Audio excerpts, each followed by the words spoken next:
Olá pessoal, eu sou Marcelo Spaldi, um professor, escritor, pós-doutor em escrita criativa. Esse é o canal Formação de Escritores. Hoje vocês estão vendo que eu não estou sozinho, estou com o nosso colega, o professor Vinícius Carvalho Pereira, da Universidade Federal do Mato Grosso, e o nosso assunto vai ser literatura digital. Vinícius, a tua formação é bastante vasta, né, em literatura, teoria da literatura, ciência da literatura, como o pessoal chama aí na UFRJ. Hoje és professor da UFMT. Então, para quem não conhece o Vinícius, conta rapidinho para nós qual hoje o trabalho que tu fazes na Universidade Federal do Mato Grosso. Obrigado, Marcelo, pela oportunidade de estar conversando com vocês aqui hoje. Aqui na UFMT, eu sou professor do curso de Letras e do programa de pós-graduação em Estudos de Linguagem. Eu trabalho tanto com a graduação quanto com a pós, com a área de literatura digital, né? E de literatura e outras mídias e outras linguagens, mas sempre com um foco maior no digital. E aí eu trabalho, né, desde a história da literatura digital, às formas mais contemporâneas, né? Algumas dessas formas apelam mais aos alunos mais jovens que já conheceram a internet das redes sociais. Outras formas apelam a alunos que têm uma memória afetiva da internet discada ou até do computador sem internet. Então, é bacana para discutir com eles diferentes temporalidades e diferentes projetos de literatura digital ao longo do tempo. Como surgiu, Vinícius, o interesse pela literatura digital? Cara, essa é uma pergunta bem legal. Eu sempre gostei muito de matemática, não tem Olha exatamente a ver com só. literatura digital, mas meu primeiro emprego foi dando aula de matemática, né? Eu fazia faculdade de letras, mas eu era bom em matemática, precisava da grana, então dava umas aulas, trabalhei de monitor em escola. E aí eu sabia que eu tinha esse lado, assim, meio das exatas que eu curtia. No doutorado, eu fui trabalhar com fui estudar um grupo de poetas franceses que também eram matemáticos, o LIPO, né? O Voix de Littérature Potentielle, Atelier de Literatura Potencial, que é o Georges Perec, o Raymond Queneau, o Ítalo Calvino, que não é francês, mas que flertava ali com esse grupo. Então eram poetas e ficcionistas que trabalhavam com formalismos, né? E aí formalismos matemáticos, mas então essa coisa da forma me seduzia muito. Depois que eu comecei a trabalhar na universidade e eu comecei a trabalhar também com os colegas da computação aqui, eu vi que tinha um nicho grande, que eram esses formalismos, mas de base computacional. Esses poetas que eu estudei no doutorado, eu não me aprofundei no que eles faziam de computação, mas já tinha um bracinho desse grupo que veio para os anos 90, depois para os anos 2000, que era o Alamo, né? Atelier de Littérature assisté par les mathématiques et les ordinateurs. A oficina de literatura assistida ou apoiada pela matemática e pelos computadores. Então, eu ainda não sabia que eu ia trabalhar com literatura digital, mas eu já estava trabalhando ali no doutorado com alguma coisa que viria depois a ser literatura digital. E hoje tu coordenas, inclusive, um grupo de pesquisa da Ampol de literatura digital, é isso? Isso. Então, estou nessa comunidade trabalhando com os pesquisadores brasileiros de diversas universidades já tem um tempo. E já tinha uma galera trabalhando em diferentes universidades, inclusive uma galera fazendo isso há muito tempo. Né? A gente tinha grupos já bastante antigos em Santa Catarina, no Paraná, em Minas, alguns grupos mais recentes em São Paulo, aqui no Mato Grosso, no Rio de Janeiro. Enfim, então tinha muita gente trabalhando, né, em ações com seus pequenos grupos ali, mas a gente via a necessidade de institucionalizar um pouco isso, né? Essa história que era tão vasta, essa gente produzindo coisa muito maneira há muito tempo, mas que ainda não tinha um espaço dentro da Ampol para essa discussão. E aí eram pesquisadores que trabalhavam com literatura digital já, faziam parte de outros grupos na Ampol, grupos super bacanas, de ficção contemporânea, de poesia contemporânea, mas não especificamente voltados para o digital. Aí a gente pensou, não, vamos formar um grupo específico de literatura digital para que a gente possa ter maiores interlocuções sobre isso. Então, em 2022, a gente submeteu a proposta, sou eu o coordenador. A vice-coordenadora é a professora Maria Elisa Rodrigues Moreira, da Universidade Presbiteriana Mackenzie. E junto conosco tem pesquisadores do Brasil todo, assim, gente produzindo coisa muito legal sobre literatura digital. Olha só, quem sabe eu volto aí a produzir academicamente. Inclusive, Vinícius, uma pergunta que o pessoal pode se fazer: como as pessoas se juntam a um grupo como esse? Elas têm que ser vinculadas a uma universidade, como discentes, pode ser como docentes, não precisa ter esse vínculo, mas tem que ter uma formação específica. Legal. Primeira coisa, vai ser super bem-vindo, Marcelo, se você Que quiser, legal. né, chegar junto para a gente pensar grupos de trabalho, vai ser bem-vindo. Então, para quem já está nesse meio acadêmico, trabalhando mais de perto, é mandar um e-mail para o coordenador, né, para mim ou para a vice-coordenadora. Nosso contato está lá na página do GT da Ampol e a gente pode instruir da parte mais burocrática de fazer a adesão ao grupo. Mas para quem já está na universidade, isso é muito tranquilo, né? Para quem não está na universidade no momento, mas quer se aproximar, aí a gente pode direcionar para conversar mais diretamente com o grupo de algum pesquisador específico. Então, sei lá, se alguém de Mato Grosso, vai direcionar para conversar comigo. Se alguém, sei lá, do interior de São Paulo, a gente vai direcionar para conversar com a professora Rejane da UFSCar, de Minas, o Rogério do Cefet. Então, tem, além do grupo mais institucional da ANPOL, que é uma associação de pós-graduação em letras e linguística, e aí precisa desse vínculo formal com a pós-graduação para isso. Para quem não tem esse vínculo formal, tem os grupos dos pesquisadores, né, nas suas universidades localmente, que em geral estão super abertos para receber, enfim, mais gente para continuar essa conversa. Essa Ótimo. comunidade. Até porque tem muitas pessoas da ficção, né, poetas, os ficcionistas, que também talvez gostariam de participar. Sabe, Vinícius, eu trabalhei com isso no ano 2010. Eu lembro direitinho que eu estava terminando, eu terminei mestrado, queria entrar no doutorado também nessa função de buscar um tema. E aí eu entrei na sala de uma professora, a professora Lúcia Rabelo, e na parede da sala dela eu trabalhava fazendo sites na internet e eu cuidava do site do PPG Letras. Então eu fui lá para conversar sobre isso. E na parede da sala dela tinha um desses certificados, uma memória de um evento de literatura e novas tecnologias da Tânia Carvalhal. Eu olhei para aquilo na literatura comparada e disse: olha, Lúcia, isso daí me interessa. Eu sempre trabalhei com sites, sempre escrevi, nunca juntei as duas coisas.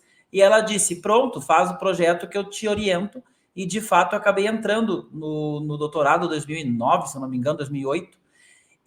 Só que eu estava sem objeto de pesquisa. Eu estava olhando as coisas, gostei muito do Ciberpoesia, do Caparelli, mas estava sem objeto de pesquisa. E naquele ano saiu o iPad.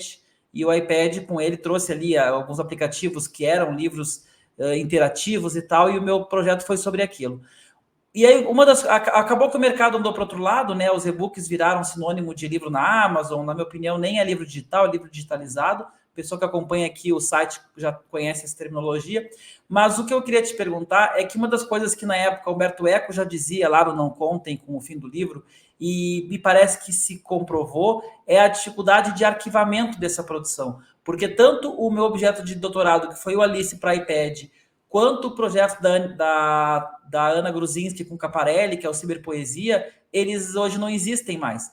O projeto da Ana e do Sérgio, porque era em Flash, e aí o Flash foi descontinuado, e o projeto esse do Alice para o iPad, porque o iPad vai atualizando, e se o desenvolvedor não atualizar o software, ele para de funcionar. Então, já lá na terceira atualização do iPad, já não tinha mais o aplicativo esse do Alice for iPad. Como que tu vês pessoalmente, ou o grupo vê, essa questão do armazenamento? Ótima pergunta, Marcelo. Só para contextualizar o povo que está ouvindo, né, quando você falou que lá em 2010 você começou a se interessar pela literatura digital, uma coisa que eu compartilhei com você no e-mail, a sua obra, né, Um Estudo em Vermelho, foi a primeira obra de literatura digital brasileira que eu conheci. Que legal.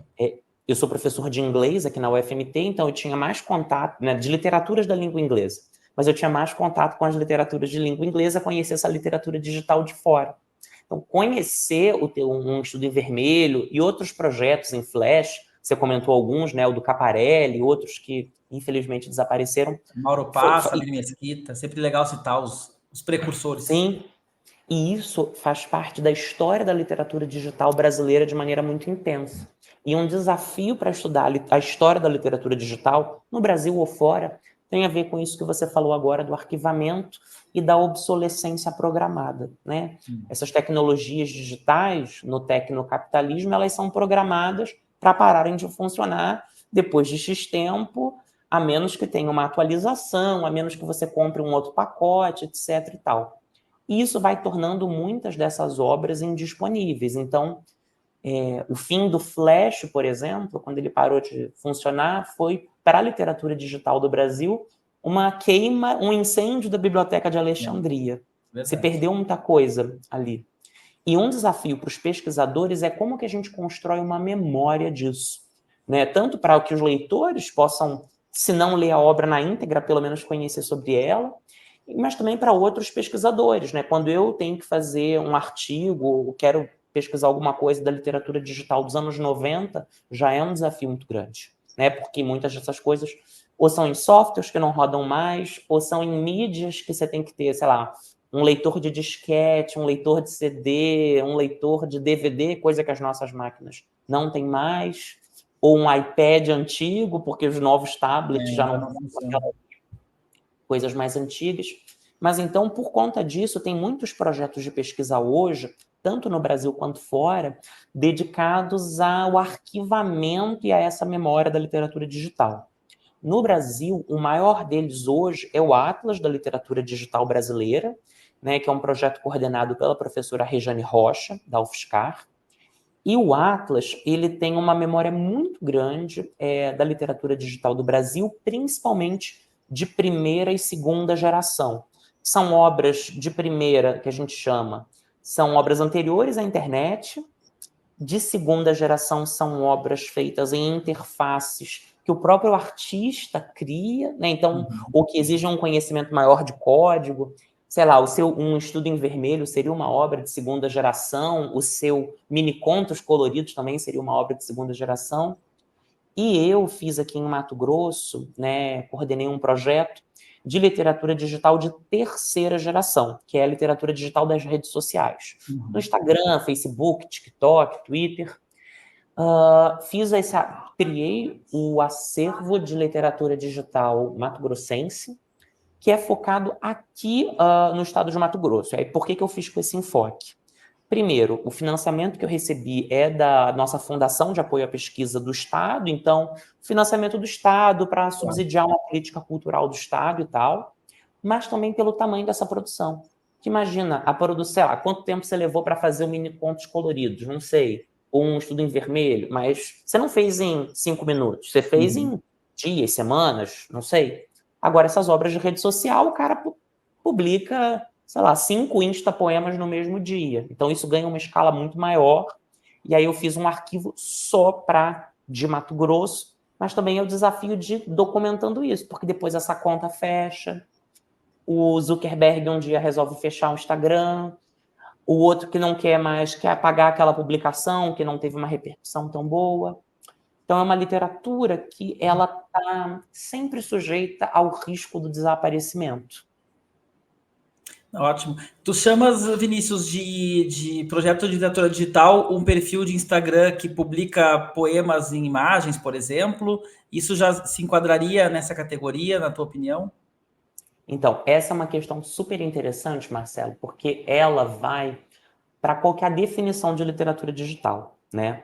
Então, se a gente pegar uma definição mais canônica, tipo a da Catherine Hayles, lá que vai dizer que literatura eletrônica, ela não usa o termo digital. Eles usavam eletrônico. Que literatura eletrônica é aquela que é feita usando as capacidades do computador para fins estéticos. E aí ela não contemplava... Bom, é uma definição que antecede o desenvolvimento das redes sociais. Quando ela escreve aquele texto, não tínhamos ainda as redes sociais. Mas ela estava pensando em obras que exigiam mexer no código de maneira mais intensa, pelo menos no HTML, ou que exigiam uma manipulação mais direta do código, né?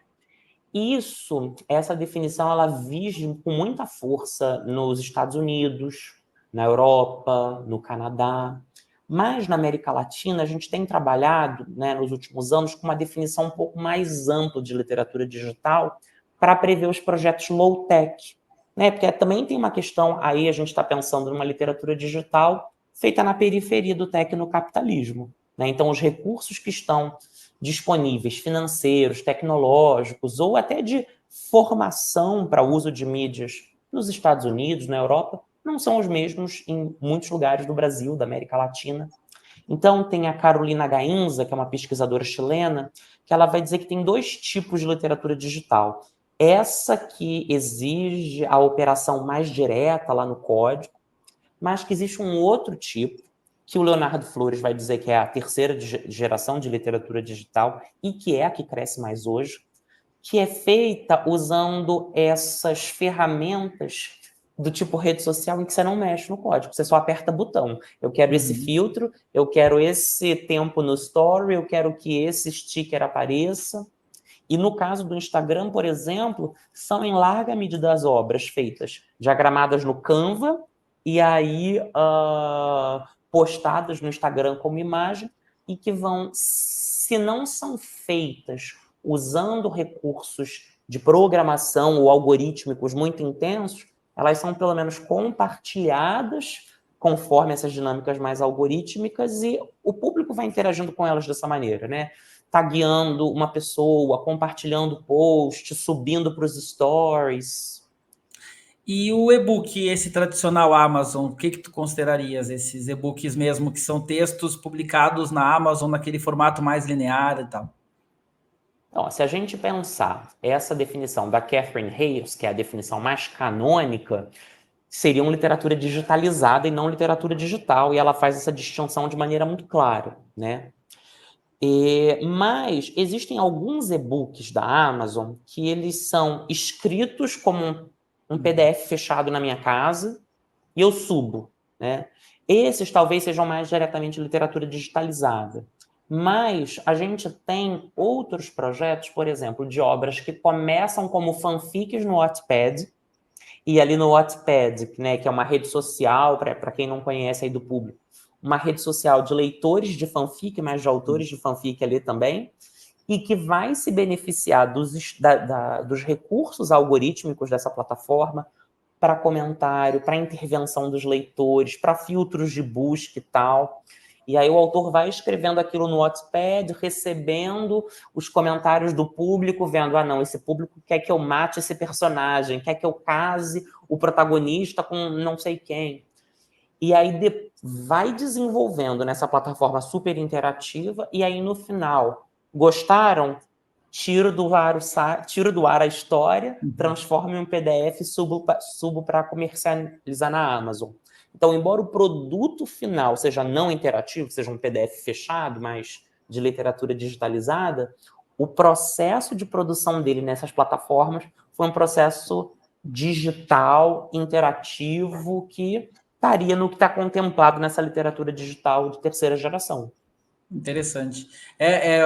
Academicamente eu parei ali quando eu comecei a metamorfose, faz já 10 anos já que tem nosso curso, nosso negócio, e aí não dei conta de seguir academicamente, até porque tem várias questões da academia que a gente faria um outro vídeo sobre isso, né, Vinícius? Sobre aspectos aí problemáticos da nossa academia, mas enfim, eu acho que é interessante o conceito, mas me parece que a terceira geração, essa coisa do código eu concordo contigo que é datado, né? Não é porque a pessoa não manipulou o código que ela deixou de usar a potência do digital. Hoje existem interfaces, como o próprio Dreamweaver. Eu não lembro se eu fiz código ou se eu usei Dreamweaver. Então, a questão do código eu também acho secundária. Acho que quem faz um Reels no Canvas, usando animação, usando e publica, ela manipulou código. Só não manipulou código escrevendo, manipulou código por interface.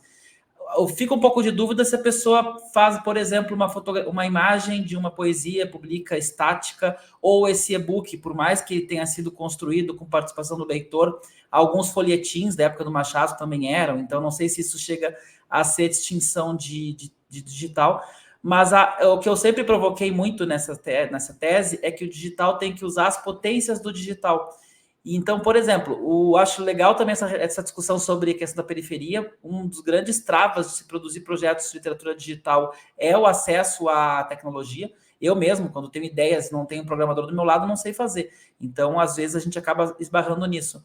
mas o Instagram se prestaria a alguém criar um perfil de um personagem ficcional e ele criar uma obra digital usando as potências, né, as ferramentas do Instagram. E aí vem minha outra pergunta nesse sentido, onde a questão dos fake news, que daí de um tempo para cá se tornaram muito latentes. Como a gente pode fazer isso, fazer uma ficção via rede social, então criar um personagem que tem a sua rede, que interage com as pessoas, sem esbarrar nesse bando de bot aí, eu não vou nem dizer de que área que eles são, mas que, enfim, esse bando de bot aí e que de certa forma polui, atrapalha mais a rede. Olha, ótima pergunta, Marcelo. Sobre esse uso das redes para criar não só, tipo, um poema no Canva e subir, mas às vezes escrever uma narrativa usando uma rede. A gente tem alguns exemplos no Brasil disso, são formas menos comuns do que essas dos poemas no Canva, que sobem para o Instagram, mas a gente tem alguns modelos, né, algumas obras nesse formato no Brasil. No Instagram tem uma que se chama 2019 Não Passa, é uma obra bem interessante, vale a pena o público procurar. No Facebook tem um romance escrito nesse formato, em que as personagens têm perfis e postam, se chama Sol Pó. Essas duas obras vocês encontram arquivadas no Atlas da Literatura Digital Brasileira, vale a pena dar uma olhada. O Twitter tem algumas coisas também. Eu conheço do Twitter mais em espanhol, porque o Twitter tinha um festival que era a Feria del Hilo, que era um festival que premiava narrativas experimentais no Twitter. Então, muitas obras espanholas foram produzidas para esse festival, em que a narrativa era contada por perfis dos diferentes personagens. Em uma delas tem um assassinato na obra, não vou dar spoiler, mas na hora de reportar houve um assassinato, eles tagueiam a conta da Polícia de Madrid. Então você vê até uma mistura, e aí o perfil real da Polícia de Madrid. Você vê aí uma metalepse, né, entre o nível narrativo do fantasioso e o mundo real embaralhados na rede, porque a rede permite isso. Claro. Né? Esses dois mundos ontológicos, ficcional e real, colocados na mesma linha quando eu tagueio a conta da polícia na minha história, na minha narrativa ficcional. Sobre os bots, bom, estar nas redes sociais hoje é estar sujeito aos bots, né? Sejam os bots políticos, né? E aí a gente tem todo o problema das fake news, das eleições presidenciais em diferentes países que foram afetadas por esses usos das redes, e pensar a literatura digital ou os discursos digitais como um todo, necessariamente é pensar essas questões também. Então a gente não pode passar ao largo dessa discussão. Mas a gente também tem bots interessantes feitos com funções poéticas. Então tem muito bot no Twitter de produção de haikais, por exemplo, que são pequenininhos, 3 versos, 5 linhas, 5 sílabas, 7 sílabas, 5 sílabas, bots que vão produzir haikais recombinando palavras de outras contas, ou bots que produzem algumas imagens no Twitter a partir de emojis. Então, assim, tem os bots utilizados para fins políticos muito questionáveis, mas também tem bots usados para fins estéticos, né? E aí, meio que, como dizia o Arlindo Machado, desprogramando a tecnologia por dentro. Então, usando os recursos do bot, mas para problematizar o que sejam os bots mesmo. Que no fundo isso atrapalha aquela ficção na internet, né? Porque poderiam usar essas pessoas que elas estão fazendo arte e, na verdade, elas estão fazendo outra coisa ali. Mas é uma discussão que vai ficar em aberto. Vinícius, acho que para fechar, eu vou puxar 2 assuntos contigo. Um sobre a questão do escolar, que não pode deixar de se falar aqui, e depois a gente tem que falar do encontro também, né? Acho bacana, embora seja uma questão datada e o vídeo vai ficar no ar permanentemente, esse encontro também certamente vai acontecer periodicamente. Mas, Vinícius, eu tenho percebido por e-mails que eu recebo, por inscrições em livros didáticos, que a literatura digital ela entra forte nas escolas. Então, os professores, e essa era inclusive uma ideia, quando se lançou esse projeto, de que os professores incentivassem os alunos a ler literatura na internet. Porque se os alunos estão na internet e eles se imaginava 10, 15 anos atrás que haveria um afastamento do livro impresso, que até não houve. Hoje os jovens gostam do livro impresso, eles tinham que ler literatura na internet, por que não? Então há muitos projetos de professores, e aí não apenas de leitura, como de produção de redes sociais, de blogs na época, ou de outras coisas nesse caminho. Isso também acontece em Mato Grosso, pela pesquisa de vocês, é um fenômeno realmente das escolas produzir literatura digital? Com certeza, Marcelo. Eu acho que essa é uma próxima fronteira nos estudos de literatura digital. Já tem gente trabalhando com isso, mas acho que ainda precisa crescer mais. A gente estava muito focado no mapeamento do campo, no entendimento do que é literatura digital, que é um processo longo, né? Um campo muito novo, mas já tem bastante gente investindo em pensar o ensino da literatura digital, o papel dessa literatura na escola, né? E o que é formar professores para trabalhar com isso, que é uma questão, né? Como é que a gente coloca nos nossos cursos de letras, que formam professores de literatura, ou nos cursos de pedagogia, que formam professores para as séries iniciais do ensino fundamental ou para a educação infantil, como a gente coloca a literatura digital como parte, né, dos componentes desses cursos, e como que a gente vai para as escolas com isso, né? E é claro que tem uma série de questões aí, né? Uma delas é a formação docente, a outra é a escola tem Wi-Fi necessário para que os alunos possam usar a rede da escola sem ser no pacote de dados deles para acessar essas plataformas. A escola já desenvolveu, e é claro que isso é um processo longo, mas uma política de uso do celular que não seja só o banimento, mas como desenvolver essa política, que não é fácil, é um desafio. Não é fácil. Um uso produtivo, né, para fins pedagógicos dessas tecnologias, mas com certeza esse é um campo importantíssimo. E a própria BNCC, né, quem trabalha com educação básica, a BNCC aí é hoje um dos principais referenciais curriculares que a gente tem no Brasil, a BNCC diz de maneira muito clara que a gente tem que trabalhar com os letramentos digitais, a preparação para o aluno ser leitor, mas também produtor de discursos digitais, como fanfics, como ciberpoemas, que são termos que aparecem lá na BNCC, ou ficção digital, enfim, para que eles se tornem também autores nessa mídia. Então, esse é Ótimo. Alguém já disse, né, que o pior analfabeto no futuro vai ser também um analfabeto digital. Eu não lembro se foi Bill Gates, essa frase aí circulou muitos anos 90. E de fato, né, hoje a pessoa que nunca usou um computador, ou seja por questões culturais da família, ou por questões em geral de marginalização mesmo, né, questões econômicas, ela tem muita dificuldade nesse mercado depois. E não só no mercado, na vida, né, até na vida social. Mas, Vinícius, vamos falar um pouquinho do encontro. Qual é a data? Qual é a edição desse encontro? Conta para o pessoal que está acompanhando. Quem ficou até agora no vídeo é porque realmente se interessa pelo tema, deve ser pesquisador, deve ser estudante ou escritor. A gente ainda não aprofundou esse assunto, vamos fazer novos vídeos sobre isso, mas eu acho que essa geração, a geração que está vendo esse vídeo no YouTube, que está escrevendo no computador, que está usando um chat GPT da vida, é a geração que vai produzir literatura digital. Então a gente tem subestimado um pouco esse ambiente de publicação, ainda em prol de um modelo de negócios de livro, vender livro, etc, etc. Mas, Vinícius, como é que é o encontro de literatura digital? Marcelo, vai ser aqui em Cuiabá, entre 14 e 16 de maio. Esse vai ser o segundo Congresso Internacional LitDigi BR, que foi um congresso que surgiu na pandemia, organizado na primeira edição por mim, pela professora Regiane Rocha, da UFSCar, pela professora Andréa Catropa, da Anhembi Morumbi. Agora a gente vai fazer a segunda edição dele presencial. E vai ser o 7º encontro da rede Litelat. A rede Litelat é uma rede de pesquisadores e autores de literatura eletrônica ou digital latino-americana.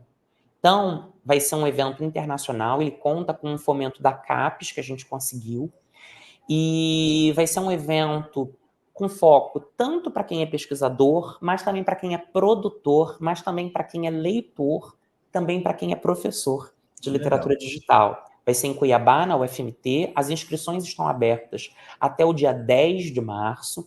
Não precisa, Vinícius, mas eu não tenho vínculo com a academia. Não é necessário ter vínculo nenhum com a academia.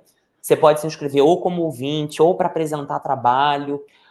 Vamos ter palestras de pesquisadores nacionais e internacionais sobre o tema. Vamos ter artistas falando sobre o seu processo de produção, e aí é legal conhecer outros escritores, como é que eles estão usando o digital para a sua produção artística, né? Que é, enfim, um dos caminhos pelos quais a gente vai hoje. E vamos ter uma mesa também de ensino de literatura digital, retomando aí o que a gente falou na pergunta anterior, que são, sei lá, algumas das fronteiras para as quais a literatura como campo se apresenta hoje. Perfeito. Tô morrendo de pena, Vinícius, que eu recebi o convite agora em janeiro, mas eu já tô com uma viagem marcada para o exterior em maio. Poxa. Então, mas assim, tu já fica com compromisso de no 8º do Latte ou no 3º encontro, me avisa o quanto antes que eu bloqueio a agenda e essa vai ser a viagem do mês ali. Então, não conheço Mato Grosso, conheço Palmas, fui a trabalho a Palmas. Então seria um prazer, mas realmente dessa vez eu não vou conseguir. Mas certamente tem gente nos assistindo que vai nos representar lá. E temos até alunos aí da região, até bacana mais perto a gente movimentar esses alunos aí da Que região. legal. Vinícius, muito bom nosso papo, muito obrigado. Não sei se, claro que faltou um monte de coisa para a gente conversar, mas a gente também, esse é um estudo, é uma área que está em processo, né? Tem muita coisa para se conversar ainda. Vinícius, obrigado. Muito obrigado, Marcelo. Foi um prazer conversar com vocês e aguardo você para o nosso próximo encontro, então, aqui em Cuiabá. Muito bem, obrigado, Vinícius. Obrigado, pessoal. Até o próximo vídeo. Tchau.